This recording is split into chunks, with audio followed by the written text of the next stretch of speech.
Hey, so tonight, we're going to talk about something Hollywood never told you. How people actually survived the brutal winters of the Wild West. And trust me, this isn't the cowboy story you grew up with. We're not just talking gunfights and gold rushes. We're talking about blizzards that swallowed whole towns, cattle frozen like statues, and families who fought the cold night after night just to see another sunrise. Oh, and if you're enjoying these bedtime stories, I'd really appreciate a like or subscribe. I'm always amazed seeing where you're all tuning in from. So drop a comment with your city and what time it is where you're listening. It's wild to think people all over the world are drifting off to the same story. So, get comfortable. Take a slow breath. Let your body sink deeper into whatever you're lying on. Because we're heading back to the 1800s, and you'll be thankful for that warm blanket by the time we're done. When people think of the Wild West, they usually picture heat.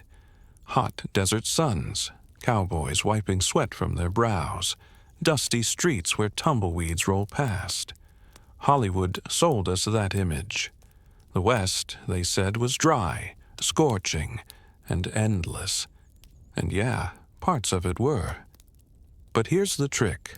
What they never tell you is that the West could also freeze you to death. And many times it did. Imagine stepping off a wagon in the middle of Montana, expecting wide-open plains and warm sunshine, only to be greeted by a wall of icy wind that cuts through your clothes like knives. That was the reality for thousands of settlers. People weren't just battling outlaws and bandits. They were battling the cold. Whole towns got swallowed by snowstorms. Herds of cattle froze where they stood, left standing like statues until spring thawed them out. Some winters came so fast that one moment you'd be riding a horse under blue skies, and 10 minutes later you'd be caught in a blizzard so thick you couldn't see the hand in front of your face. Hollywood didn't want to show that. Who wants to watch cowboys shivering in frostbite instead of drawing pistols at high noon? But if you asked the real cowboys, the ones who actually lived it, they'd tell you winter was the real enemy. Take the blizzards they called blue northers. These storms blew down from Canada with no warning. They could drop the temperature by 40 degrees in less than an hour. Farmers said it felt like the hand of God had slammed the sky shut. Chickens froze on their roosts. Travelers froze in their saddles. Some people didn't even make it back to their front door. Just a few steps away, but lost in the whiteout. They collapsed and never got up. The myth of the warm West left people unprepared. Settlers came out with light coats and dreams of sunny land. Instead, they found frostbite, frozen rivers, and nights where the firewood ran out before the morning. And yet, the cold didn't just threaten. It changed everything. It shaped who survived and who didn't. The cattle industry, for example, was supposed to be untouchable. Rugged cowboys, wide-open ranges, all that romantic stuff. But one winter in the 1880s killed so many cattle that ranchers went bankrupt overnight. We'll get to that later, but it shows you how brutal cold could be. Now, imagine being a kid out there. No warm house, no electric heater, no winter boots from the store. Just a drafty log cabin with cracks in the wall stuffed with mud or rags. The wind whistling through every gap. Parents wrapping their children in whatever scraps of animal hide they could find, praying the fire wouldn't die overnight. People slept in shifts just to keep the fire going. If it went out, the family froze. That was survival. There's another thing Hollywood didn't talk about, death in winter, ground so frozen you couldn't dig a grave. Families had no choice but to leave loved ones outside, buried in snow until spring came. Some tried to cover the bodies with rocks to keep wolves away, but sometimes even that didn't work. Can you imagine watching coyotes circle the body of your neighbor while you sat inside your cabin? Powerless? That's how the cold ruled the West, merciless, unforgiving, and often worse than any outlaw with a gun. And yet, people adapted. They had to. They learned tricks from native tribes, wearing layered hides, building shelters that trapped heat, drying meat so it wouldn't rot in the cold. But too often, settlers ignored that wisdom at first. Some laughed at the idea of wearing rabbit skins or using snow as insulation. Then the storms came. And suddenly, the same people who mocked those methods were desperate enough to copy them. Survival had no pride. It's hard to picture it now, sitting in a warm room, but out there the cold was alive. It howled through the plains, slammed against cabins, and punished anyone who underestimated it. Cowboys tied ropes from their doors to their barns, so in a blizzard they wouldn't get lost and freeze to death walking 20 feet. That's how disorienting it was. The world went white, the air burned in your lungs, and every step felt like walking through ice needles. And there's the part no one likes to admit. The cold broke people. Settlers snapped under the pressure. Men who thought they were tough enough for anything cried like children when the wind wouldn't stop and the firewood pile was empty. Women who carried entire families on their backs sometimes gave up, too tired to fight one more winter. Some just walked into the snow and didn't come back. That's the side of the Wild West you rarely hear about. Not the gunfights or the gold rush, but the nights when people huddled together, listening to the wind scream outside, wondering if morning would ever come. The myth of the warm West was convenient. It made for good posters and good stories. But the truth was uglier, colder, and far deadlier. Outlaws might rob you, but winter could erase you completely. And as settlers pushed deeper into the frontier, they discovered the West wasn't just wild because of its people. The land itself was out to kill them. So the next time you see a cowboy movie with hot desert dust and wide-open skies, remember, behind that myth were families who froze in their beds, cattle that collapsed like statues, and travelers who vanished into storms that came out of nowhere. The West was a land of extremes. And in winter, the cold wasn't just weather. It was a predator. The settlers had a name for the storms that swept in from the north. They called them Blue Northers. To them, these weren't just weather patterns. They were sudden, almost supernatural events. One moment, the air might feel mild, even warm. Then, without warning, a deep blue wall of clouds rolled across the horizon. Within an hour, the temperature could fall 40 degrees. Imagine riding home on horseback, thinking about supper, when suddenly the sky darkens. The wind shifts, sharp and biting, and before long, you can't feel your hands. Your horse struggles against the gusts. Snow begins to fall sideways, stinging your face, blinding your path. By the time you reach the outline of your cabin, it's already buried in drifts. That was the reality of a Blue Norther. People weren't ready for it. They couldn't be. Most families in the West didn't have thick coats or modern insulation. A single storm could trap a family inside for days, sometimes weeks.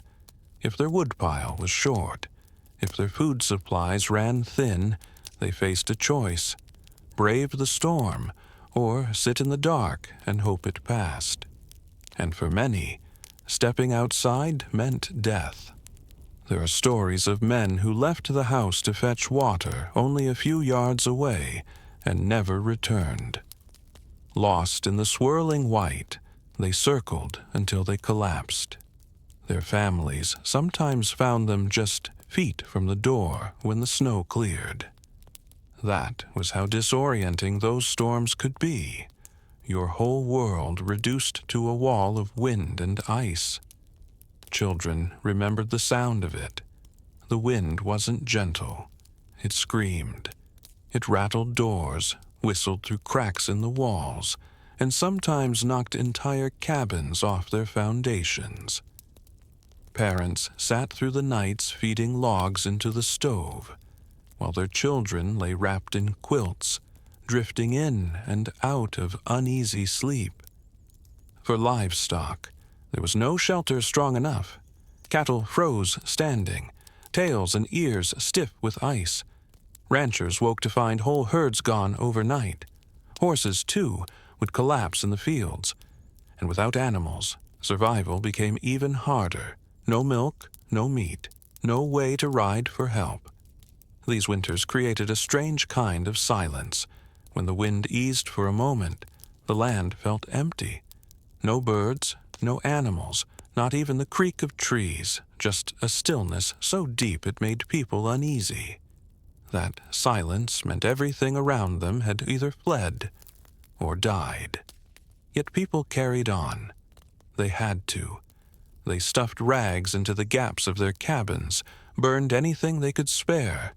Broken furniture, fence posts, even wagon wheels, to keep the fire alive. They learned to ration food, stretching meals of beans or cornmeal into something that might last another week. Families sat close, telling stories, humming songs, doing anything to keep spirits up. There was a quiet strength in that. Survival wasn't always about dramatic heroics. It was about patience, endurance, and a steady will to see the next sunrise. But not everyone made it. The winter took its toll each year. Settlers learned to measure seasons not just in months, but in names. The winter when the cattle died. The winter when the children fell sick. The winter when the snow covered the roof. These weren't just weather events. They were scars, memories etched into families for generations.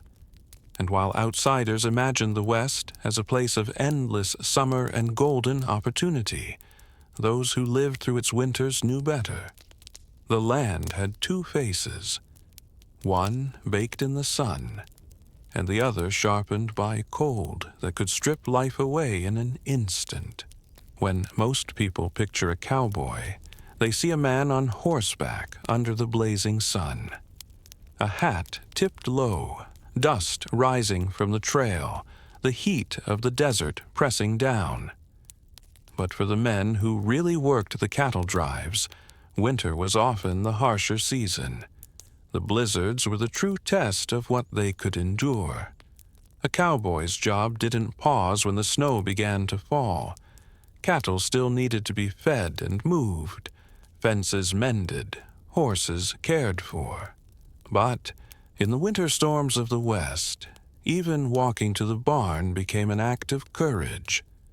The winds came hard across the open plains, carrying snow that erased the world in seconds. Cowboys told stories of stepping outside the bunkhouse and not being able to see the corral just a few yards away. The land turned into a sheet of white, sky and ground blending together until direction meant nothing.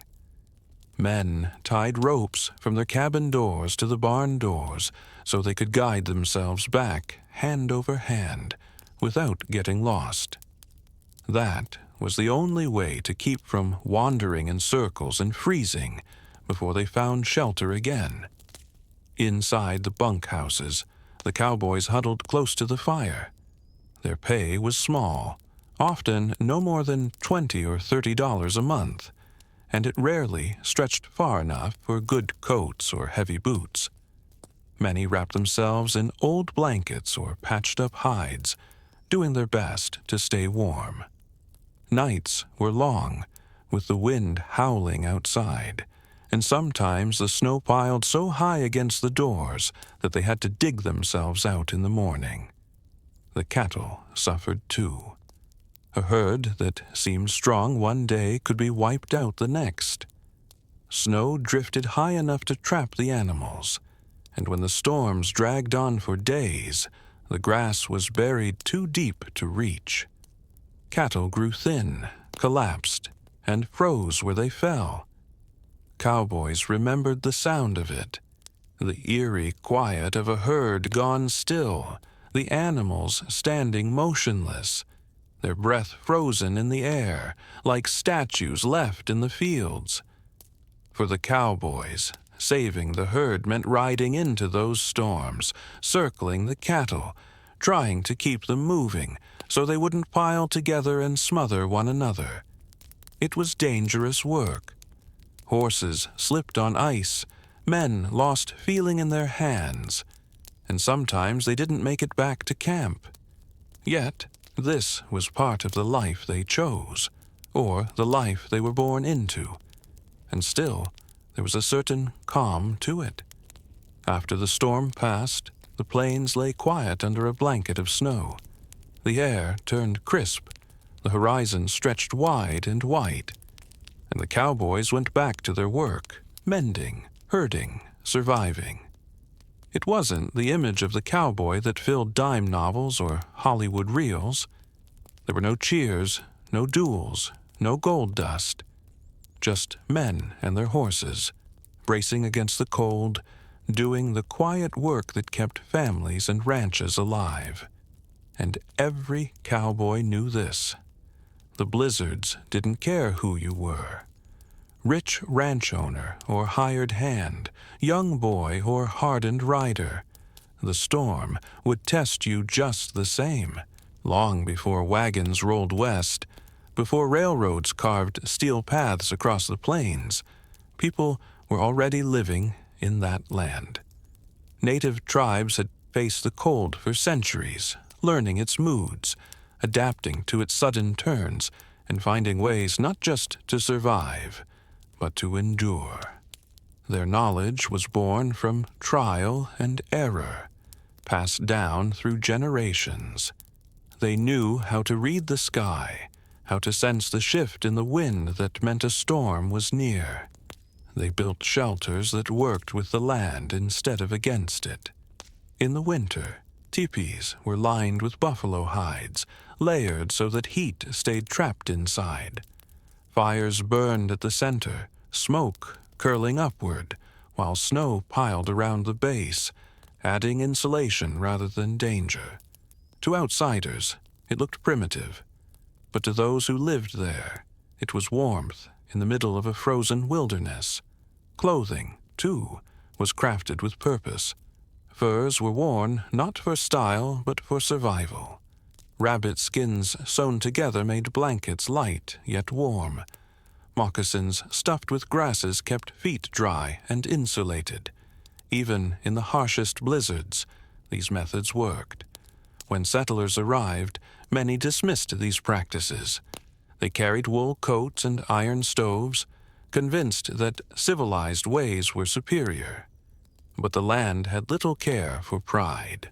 Wool grew heavy with snow and ice, stoves ran out of wood, and the storms pressed on. Again and again, the settlers who laughed at native methods were the same ones who ended up borrowing them when the cold grew unbearable.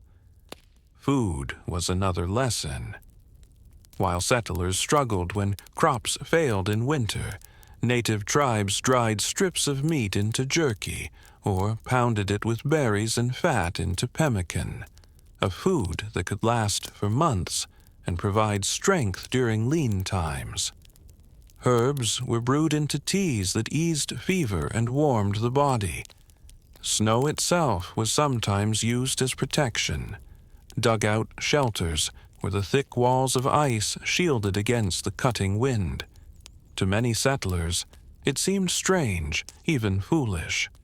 But those who tried it found it could mean the difference between life and death. Still, respect was rarely given.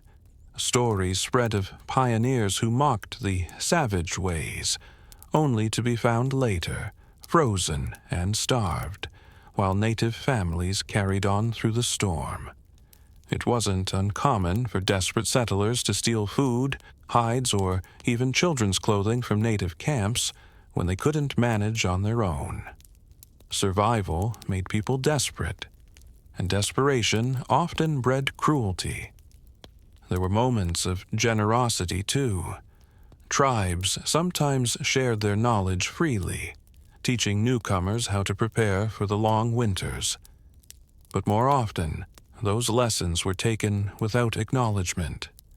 Techniques that had sustained people for centuries were adopted and reshaped, as if they had been invented anew. The irony is quiet but sharp. The very settlers who thought themselves more advanced were often the ones who couldn't last a single winter without borrowing the wisdom of those who had walked the land long before them. And yet, history would rarely give credit. The stories that survived painted settlers as rugged, self-taught survivors, while the voices of the people who had guided them were brushed aside. But if you look closely, the evidence remains. The furs in old photographs, the snow shelters copied in pioneer journals, the recipes for pemmican that appeared in frontier cookbooks, they all whisper the same truth. The West was not conquered by grit alone. It was endured through borrowed knowledge, through survival skills older than the wagon trails, skills too often ignored until there was no other choice. As the winters came, year after year, more settlers learned that the land could not be forced to bend. To live in it, you had to listen. You had to watch.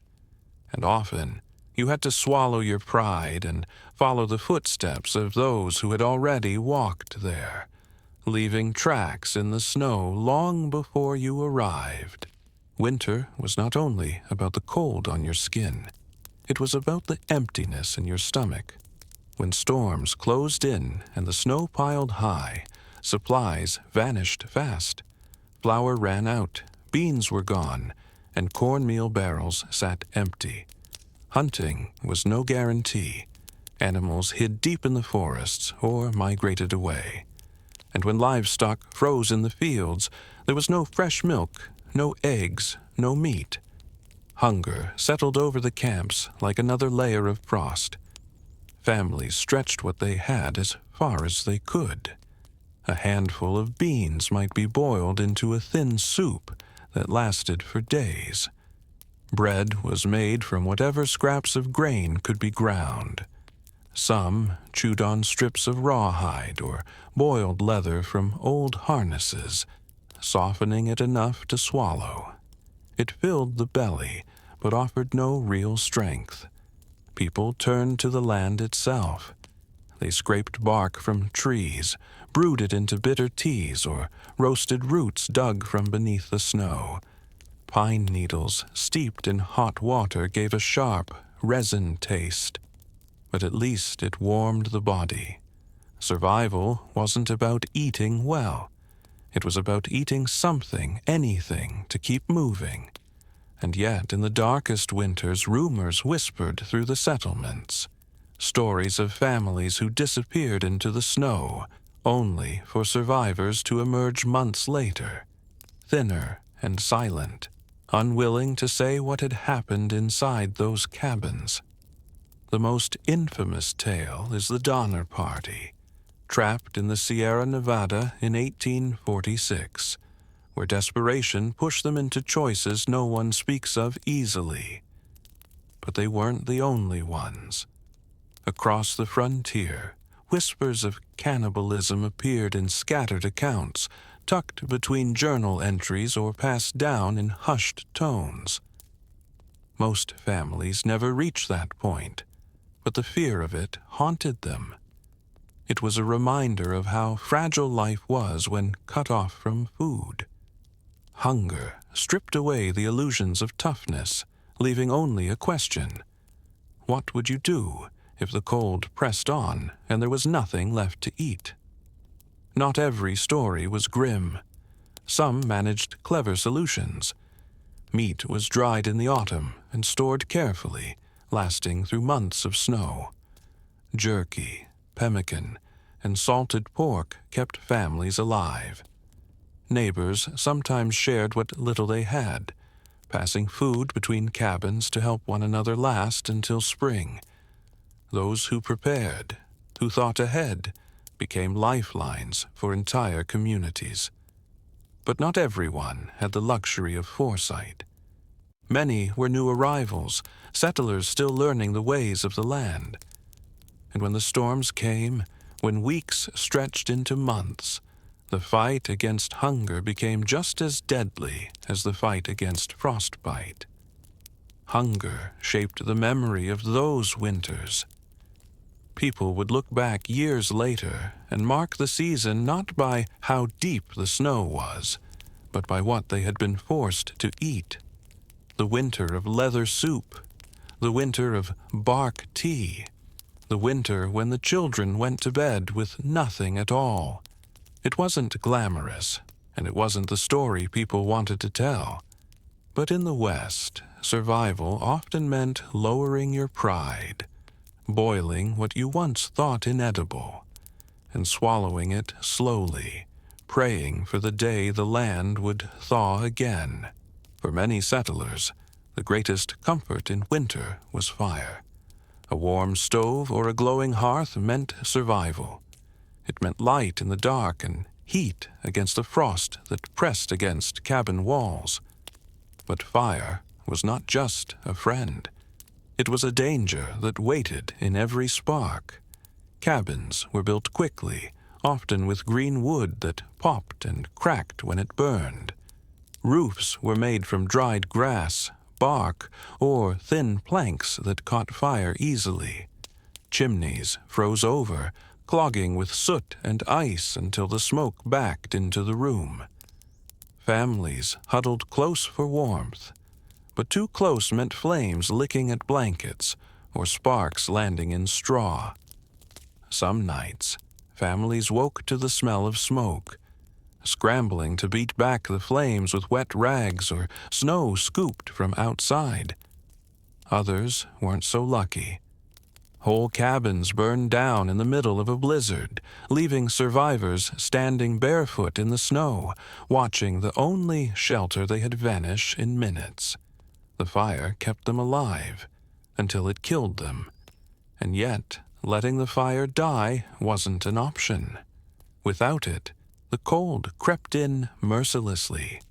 Frost formed on walls, water buckets froze solid, and people's breath turned into clouds that hung in the air like ghosts. Parents stayed awake in shifts through the night, feeding logs into the stove, never daring to let the embers fade. Sleep could cost lives. There was a strange balance to it all. Too much fire meant danger. Too little meant death. Families learned to manage it with quiet discipline. Children were warned never to play near the flames, yet many bore scars from the times curiosity overcame caution. Even simple chores carried risk, carrying a lantern into the barn, striking a match when the wind slipped through the cracks. Fuel was precious, and in the deep of winter, everything became fair game. Broken furniture, fence rails, even wooden tools found their way into the stove. Neighbors traded wood like currency, sometimes giving the last of their pile to a struggling family, knowing that when spring came, debts of kindness would be remembered. And through it all, the fire was both comfort and fear. People sat close to it, telling stories, singing songs, sharing the silence while the storm raged outside. They knew the fire's warmth was borrowed, that every log fed into the flames was one fewer between them and the cold. It was a delicate gamble every winter. Keep the fire strong enough to survive, but never let it slip into ruin. One spark, one moment of carelessness and survival could turn into tragedy.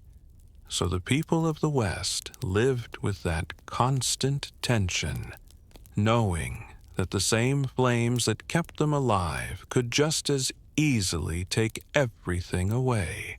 On long winter nights, when the cold pressed in from every side and the winds rattled the cabin walls, many settlers reached for the same answer: a bottle of whiskey. Whiskey was more than drink in the frontier. It was medicine, comfort, and sometimes the only thing that made the nights feel bearable. People believed it warmed the body, that a good swallow of liquor could chase the frost out of your bones. In reality, it did the opposite. The burn of alcohol fooled the senses, made skin flush with warmth, but inside the body cooled even faster. Many men stumbled out into the snow after a night of drinking, thinking they could handle the cold, and never came back. By morning, they were found frozen in silence, faces calm as if asleep. Still, the myth endured. Saloons did steady business through the winters, their lamps glowing while blizzards howled outside. Cowboys crowded in, stamping snow from their boots, reaching for a glass to steady their nerves. Laughter and music filled the rooms, but behind the cheer was a quiet truth. Whiskey made the nights shorter, but it didn't make them safer. Families kept bottles tucked away for medicine. A little whiskey mixed with honey was given to ease a cough. A shot might steady shivering hands or dull the ache of frost-bitten skin. Some believed it gave strength, courage, even luck. And in times of fear, those beliefs mattered almost as much as the facts. But whiskey had its darker side. Too much drink left families vulnerable, fires untended, animals forgotten, arguments turning violent. There were stories of men who drank through a storm, while their families froze in the next room, the fire left to die because no one was awake to feed it. The cold didn't need to be cruel when whiskey made people careless. Yet, for all its dangers, whiskey was part of survival in its own way. It offered escape when the nights stretched endlessly. It gave settlers a way to forget, even for a little while, the hunger and the howling wind. And sometimes, belief was enough. Even if the warmth it promised was false, it gave people the courage to face one more night. So the bottles stayed on shelves, passed around campfires, poured into tin cups as storms raged outside. Whiskey was a friend, a liar, a comfort, and a curse. It was never the salvation people imagined, but in the harsh winters of the West, sometimes illusion was all they had. Winter did not only test the living, it tested how people cared for their dead. When the ground froze, digging was almost impossible. Shovels struck the earth and bounced back, the frost running deeper than any blade could reach. Families had no choice but to wait. A proper grave belonged to spring. Until then, people made do. Some cleared space in a shed or barn, laying the body on boards and covering it with cloth. The cold itself became a keeper, slowing decay, holding the departed in silence. Others turned to snow, shaping mounds that became temporary tombs. A body wrapped in quilts, laid in the drift, could rest untouched for months. Rocks were piled nearby to keep away wolves. By moonlight, those little snowbanks cast long blue shadows across the white fields. In towns, there were receiving vaults, stone chambers where coffins were stored until the thaw. Families carved names on slates, promising that when the soil softened, they would finish the ritual. For neighbors out on lonely homesteads, the process was simpler but no less heavy. A sled pulled to a cottonwood, a few words spoken in the wind, and then the long wait began. It was a strange kind of grief. Loss could not be sealed or finished. It lingered through the season. Children saw the covered forms each day, reminders that winter froze more than rivers and fences. Parents carried that weight quietly, feeding fires, rationing food, and promising each other they would endure until the ground opened again. Neighbors helped where they could. They stood watch against scavengers, stacked stones around snow mounds, or left food with grieving families. These gestures mattered as much as words. In the stillness of winter, kindness became its own form of warmth. When spring finally came, when rivers cracked open and the air softened, the promise was kept. Graves were dug, markers placed, and families returned to their fields a little lighter. The cold had delayed their mourning, but it had not stolen it. Winter was harsh in many ways, but it taught the frontier a quiet truth. Grief, like survival, required patience. Winter shaped life on the frontier, but it also shaped conflict. The cold did not pause for battles, and when it came, both settlers and native tribes had to fight not only each other, but also the season itself. Soldiers stationed on the frontier often arrived unprepared for winter. Uniforms were thin, boots wore out quickly, and supplies moved slowly across frozen ground. Men marched through snowdrifts in canvas coats that offered little more protection than rags. Rifles iced over, the barrels stiff and slow to fire. Fingers froze before they could reload. Campfires gave some relief, but the smoke revealed positions, and storms could snuff flames out in seconds. Native tribes understood the winter better. They knew when to move, when to hunt, when to stay sheltered. Some struck in winter precisely because they knew their enemies underestimated them.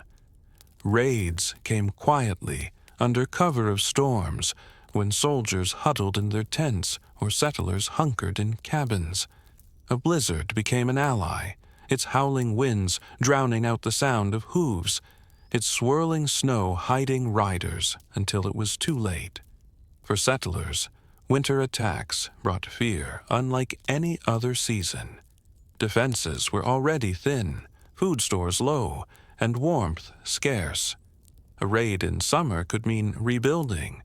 A raid in winter could mean death by exposure even after the fighting ended. Families barricaded their doors, praying the storm itself would protect them as much as the rifles they clutched. But the cold did not choose sides. It struck native warriors too. Horses weakened in deep snow, their bellies empty of grass. Camps became harder to move, teepees heavy with ice, children coughing in the smoke of crowded fires. Tribes endured because they had centuries of experience, yet even they could not escape the hardships of a season that demanded everything. One soldier wrote in his diary that winter felt like a second enemy, one more relentless than any man. He described nights where the wind froze the canvas of tents so stiff that it cracked like glass, and mornings when the men woke to find comrades frozen where they slept. It was a war within a war, the struggle against each other, and the greater struggle against the land itself. Legends grew from those winters. Stories of scouts who rode for miles through storms to deliver messages, of warriors who vanished into whiteouts and reappeared behind enemy lines. Some were true, some likely stretched, but all carried the same lesson. Winter could make heroes or claim lives, often in the same breath. The irony is that in many cases, survival depended less on bravery and more on humility, knowing when to stop, when to shelter, when to respect the season's power. Those who pressed on blindly often never returned. Those who listened, who watched the land and its signs, stood a better chance. On the frontier, war was harsh, but winter warfare was something else entirely. It blurred the lines between victory and loss, between strength and weakness. The snow covered everything, friend and foe alike, until the land itself seemed to remind them all. No matter who fought, the cold would always win in the end. When winter came to the frontier, its weight often fell hardest on the smallest shoulders. The men rode for wood, tended cattle, or tried to hunt. But it was women and children who spent the long hours inside cabins, keeping the fires alive, stretching meals, and finding ways to endure the silence of snowbound days. Cabins were never built to keep out every draft. Cracks in the logs whistled with wind, and frost crept across the inside of walls like lace. Women stuffed rags into the gaps, nailed old blankets over doors, and layered quilts on the beds. At night, the sound of the wind pressing against the walls was constant, like a low hum that never ended. Mothers slept lightly, ears tuned to the fire. If it dimmed, they rose quietly, added another log, and slipped back under the covers without waking the children. Children learned early what winter meant. They knew to fetch wood without complaint, to stay near the stove, to keep mittens on, even indoors. Play was limited to small games around the hearth, carving sticks, telling riddles, or helping sew patches into clothes. Sometimes, when storms howled too loud, they sang to drown it out. The songs were simple, passed down in families, and their notes carried a kind of comfort the fire alone could not give. Food was another trial. Women found ways to stretch what little they had. A handful of beans boiled into stew, bread made from scraps of cornmeal mixed with snow water, dried fruit softened in the pot until it resembled something sweet again. Children sometimes went to bed hungry, but mothers whispered promises of spring, of green fields and full tables. Hope was as important as bread. Illness stalked cabins in winter. Coughs spread fast in the close air, and without medicine, mothers turned to home remedies. Onion poultices pressed to the chest, willow bark tea for fever, and prayers for strength. The smallest children were wrapped in rabbit skins or quilts lined with newspaper, anything to keep their bodies warm. Sometimes it was enough, sometimes it wasn't. The weight of responsibility could be crushing. Women carried not only their own fears, but the fears of their families. They comforted children through nights of screaming winds, reassured husbands who returned exhausted and empty-handed, and bore grief quietly when neighbors didn't survive. On the frontier, survival was often measured not by heroics, but by quiet endurance, and much of that endurance came from women whose names were never written down. Children, too, carried their share. They fetched water from frozen streams, chopped kindling with axes too heavy for their arms, and learned to watch the horizon for changes in the weather. Growing up on the plains meant growing up fast. Yet in their resilience was a kind of innocence. Laughter still broke out, even in the cold, and snow still became something to play in when the storm passed, and the world lay silent under the sun. Stories from those times often skip over these small acts of survival, but it was in these moments, the mother rising quietly in the night, the child dragging an armful of wood through the snow, the family gathered close around the stove, that the true strength of frontier life showed itself. The West was not just built by guns and grit. It was held together by quilts, whispered songs, and the steady courage of those who faced the cold every single day. The winter of 1886 to 1887 was remembered simply as the Big Die-Up. For ranchers across the plains, it was a disaster so complete that the cattle industry itself was reshaped. The summer before had been hot and dry.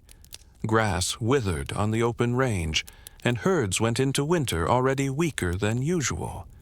Then the storms came, early, fierce, and unrelenting. Snow buried the prairies so deeply that fences vanished beneath it. Temperatures plunged to 40 below. Winds howled for days at a time, piling drifts higher than a man on horseback. Cattle wandered blindly, searching for grass that no longer existed. They pushed against barbed wire fences, crowding into corners until they smothered one another. Some collapsed in ravines where the snow had trapped them, their bodies piling so high that ranchers later said it looked like rivers of frozen hide. Others simply stood still, the breath freezing in their nostrils, until they fell where they stood. Cowboys rode out in vain attempts to save them.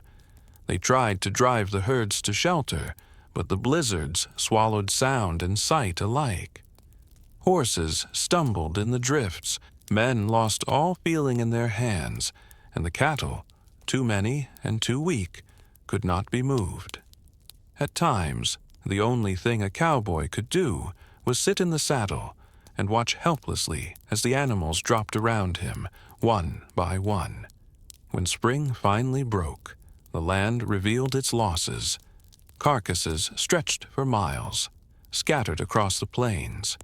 Travelers wrote of the stench that carried on the thawing wind, of vultures circling day after day, of rivers clogged with bodies.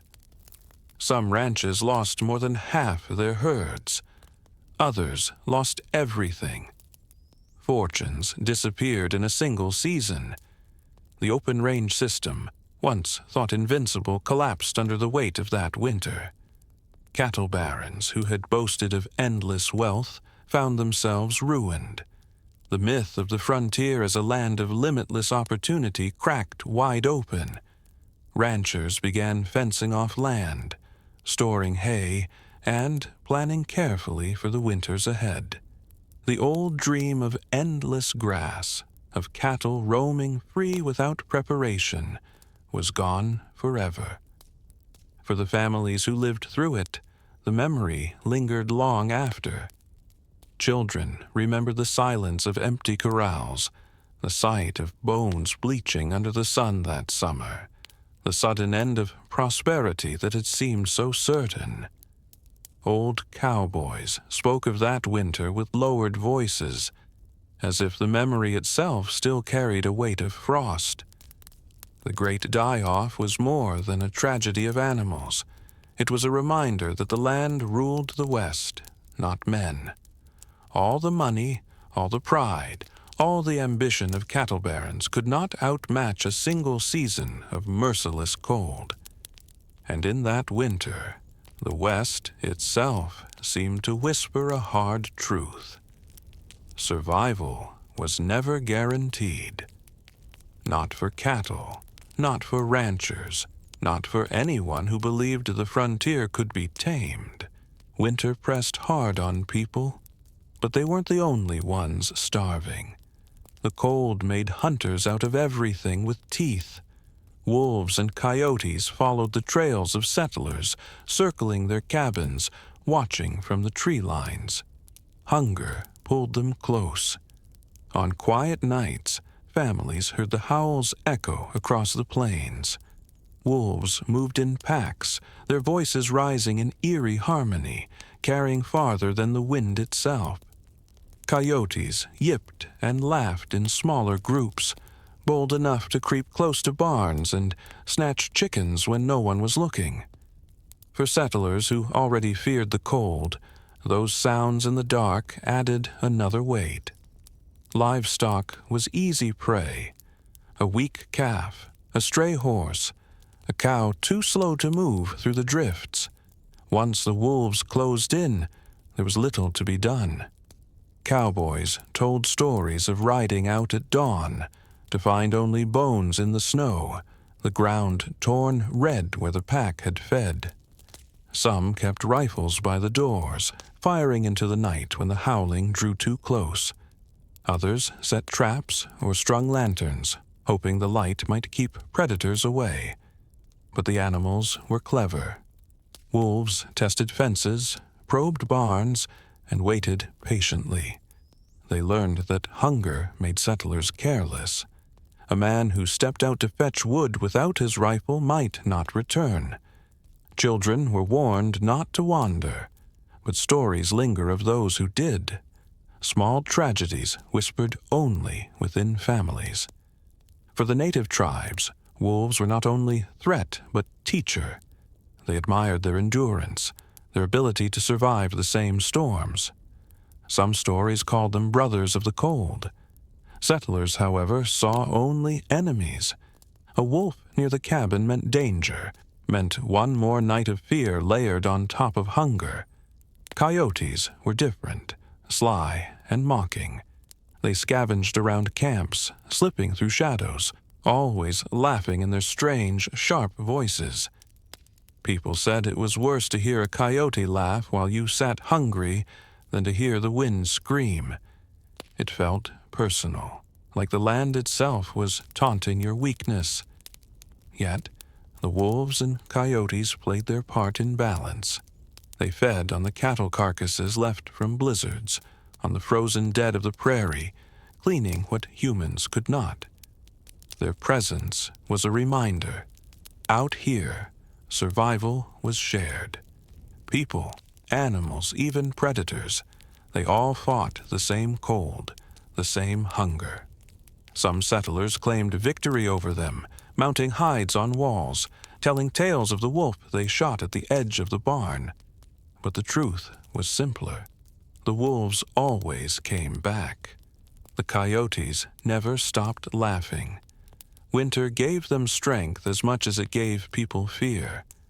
And so the nights passed, with families sitting close to the fire, rifles leaning in the corner, listening to the chorus outside. They knew that in the West the predators never really left. They only circled, waiting for their chance. Illness in winter was its own battle. A simple cough could turn into fever, fever into pneumonia, and without real medicine, that meant death. Families turned to whatever cures they could imagine. Some passed down, others invented on the spot. Whiskey with honey was a favorite, poured down sore throats to burn away the chill. Kerosene rubbed on skin was thought to draw out sickness. Raw onions pressed against the chest, mustard plasters on the back, and saltwater gargles, all were common remedies. Some brewed willow bark into tea, not knowing it carried the same compound as aspirin. Others boiled pine needles, believing the steam would clear lungs. Much of it didn't work, but belief itself offered comfort, and sometimes comfort kept the body steady long enough to heal. Mothers brewed teas late into the night, the cabin filled with strange smells of herbs and smoke. Children cried against the sting of poultices but drank what was handed to them. Broken bones in winter were a near-death sentence. Without hospitals, setting a limb meant splints of wood and strips of cloth, and even then infection hovered close. Frostbite was another enemy. Blackened toes and fingers, wrapped in rags, prayed over while the fire burned low. People learned to accept scars and missing parts as proof of survival. Traveling doctors appeared now and then, riding through snow with saddlebags full of bottles. They mixed opium, alcohol, and herbs, selling them as cure-alls. Some helped, some harmed, most simply dulled pain enough to let people rest. Families trusted what they could afford, and when the bottles ran empty, they turned back to the old remedies again. The native tribes had deeper knowledge, roots, leaves, and rituals that settlers sometimes borrowed, though rarely gave credit for. Tea from choked cherry bark eased coughs, sage smoke cleared the air, and dried herbs kept fevers low. Settlers who laughed at these methods often returned quietly, desperate when their own children fell ill. Winter medicine was less about curing than enduring. A body strong enough to last until spring might heal on its own. A body too weak slipped away no matter the remedy. Families measured their success not in health, but in survival, who was still sitting by the fire when the thaw came. In the end, medicine on the frontier was as much faith as science.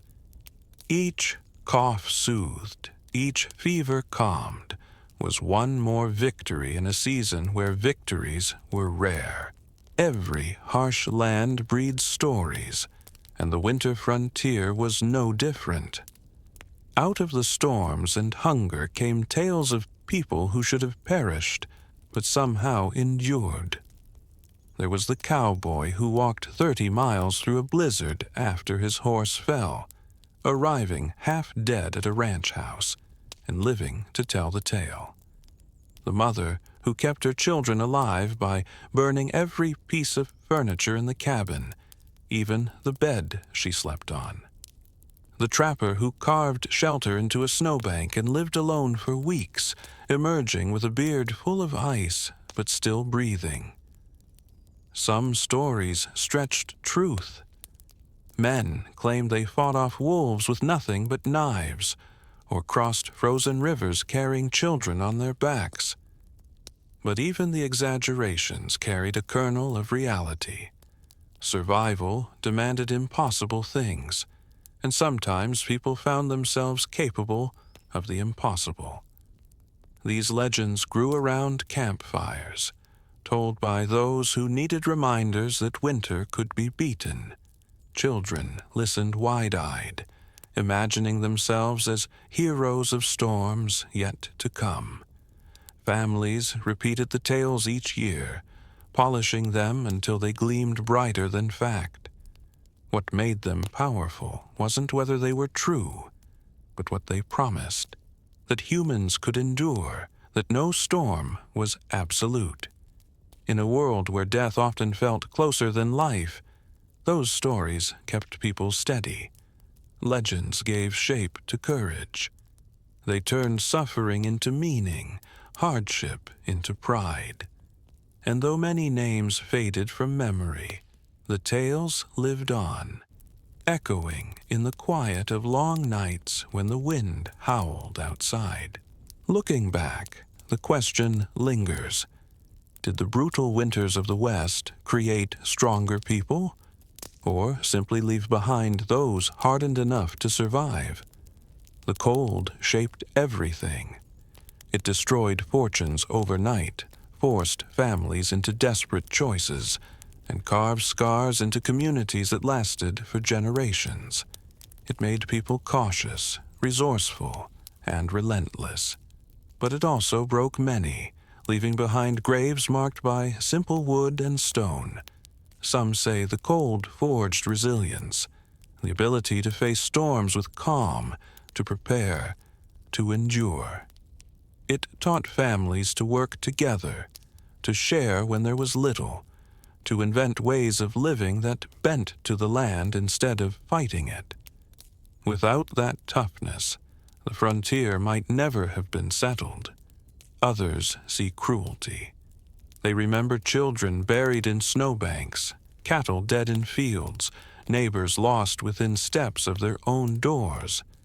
They argue that winter didn't build character so much as strip away the weak, leaving only those lucky enough or stubborn enough to remain. Perhaps the truth lies somewhere in between. The winters of the Wild West were neither teacher nor executioner alone.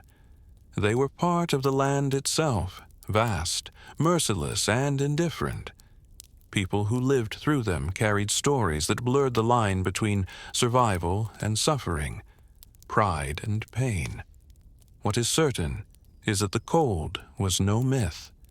It was as much a force of the frontier as any outlaw, any gold rush, any duel in the street. It shaped the West in silence, in snow, in the breath that froze before it left your lips. And in that silence, the people who endured learned one thing above all: the land would never bend to them. To live in the West was to live in its shadow, to fight its winters, and to remember that sometimes survival itself was the only victory.